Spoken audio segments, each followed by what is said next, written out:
করব না। আপনারা দেখতেই পাচ্ছেন আজকে আমি রয়েছি পূর্ণিমা চক্রবর্তীর সঙ্গে। তিনি শ্যামপুকুর বিধানসভা কেন্দ্রের বিজেপি প্রার্থী এবং আমার সঙ্গে আরো প্রার্থী রয়েছে। অর্চনা দি আজকে আমাদের সঙ্গে রয়েছেন এই প্রচার পর্বে, তার সঙ্গে আমরা কথা বলবো।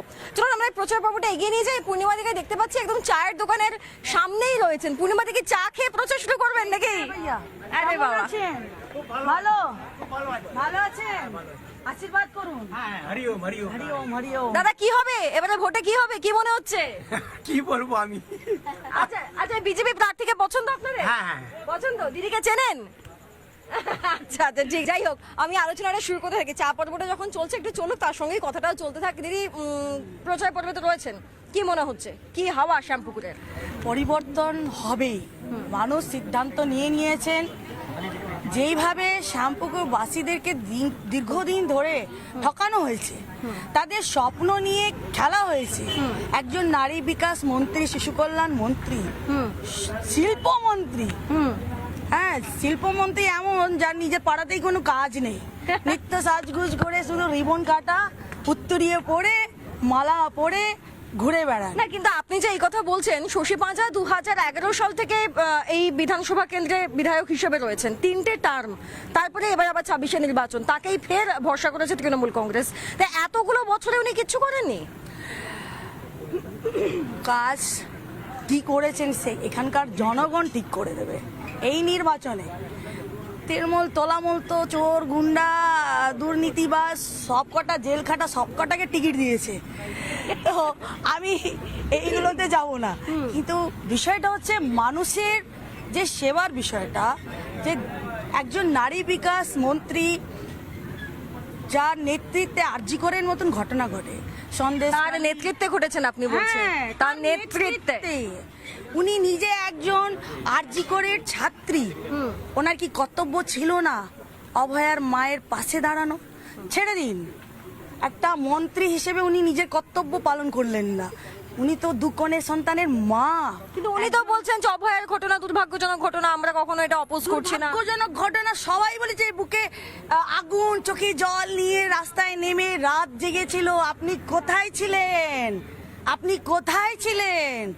আপনি নারী বিকাশ মন্ত্রী হিসেবে কি দায়িত্ব পালন করেছেন? আপনি কি অভয়ার মায়ের পাশে দাঁড়িয়েছেন? তার চোখের জল মুছেছেন? এইটা শ্যামপুকুর বাসীর প্রশ্ন, এটা পূর্ণিমা চক্রবর্তীর প্রশ্ন নয়। আর শ্যামপুকুরবাসী বিপুল ভোটে বিজেপিকে জয় করিয়ে অভয়ার সঙ্গে বিচার করবে, বোন অভয়ার সঙ্গে বিচার করবে। এই নারী বিকাশ মন্ত্রী কে আর চাই না, যার নেতৃত্বে বাংলার মেয়েদের সঙ্গে বাংলার মা বোনের সম্মান নিয়ে খেলা হোক। বেশ, এই দেখা যাক এই কনফিডেন্সটা রয়েছে পূর্ণিমাদির যে সত্যি শ্যামপুকুরবাসী আর চাইছেন না শশী পাঁজাকে। দেখা যাক বাস্তব কি বলে। এখানে আমাদের সঙ্গে অর্চনা মজুমদার রয়েছেন, আমি তার সঙ্গেও একটু কথা বলি, অর্চনাদির সঙ্গে। অর্চনাদি, আপনি তো রয়েছেন পূর্ণিমাদির সঙ্গে, আজকেও প্রচার পর্বে রয়েছেন, কি মনে হচ্ছে আমাদের বাংলা কোন দিকে যেতে চলেছে 4 মের পর? বাংলায় কি হবে? দেখুন, শ্যামপুকুর বরাবরই বিজেপি ভালো ফল করে, সামান্য ভোটের মার্জিনে আমরা আছি। একটা এইটা। দ্বিতীয় প্রশ্ন হলো, বাংলায় আজকে নারী সুরক্ষা, মেয়েদের সম্মান যেই জায়গায় পৌঁছে গেছে, আরজিকর থেকে ল কলেজ থেকে আইকিউ সিটি, একটা ধর্ষণ, একটা খুনের, একটা আসামির আজ পর্যন্ত ফাঁসি হয়নি। কামদুনি থেকে শুরু করে কোনো জায়গায় একটা লয়ার চেঞ্জ হয়ে গেছে রাজ্যে, সারা রাজ্যে যত খুন ধর্ষণ হয় 97% আসামিরা কলার তুলে ঘুরে বেড়ায়। WCD মিনিস্টার, তিনি এই অঞ্চলের প্রার্থী। সুতরাং মেয়েদের সুরক্ষা, মেয়েদের সম্মানে তার নিজের ইনভলভমেন্ট এবং তার ফেইলিওর প্রমাণ করে আজকে মুক্তাঞ্চল অপরাধীদের। এবং সেই জায়গায় তিনি কাজ যদি করতেন, আজকে অভয়ার শরীরটাকে পুড়িয়ে দেওয়া হতো না, আরজিকরের ঘটনা হতো না, সারা দেশ উত্তাল হতো না, এবং সবচেয়ে বড় কথা, আমাদের মেয়েরা বিচার পেত। আজকে আমি একজন মা, আমি বুকে হাত দিয়ে বলতে পারি না, আমার মেয়ে যদি কাজে বেরোয়, সে সকাল রাত্রিবেলা সশরীরে আস্ত ফিরে আসবে কিনা। এই জায়গায় দাঁড়িয়ে মানুষ আজকে বিচার চায়, সুরক্ষা চায়।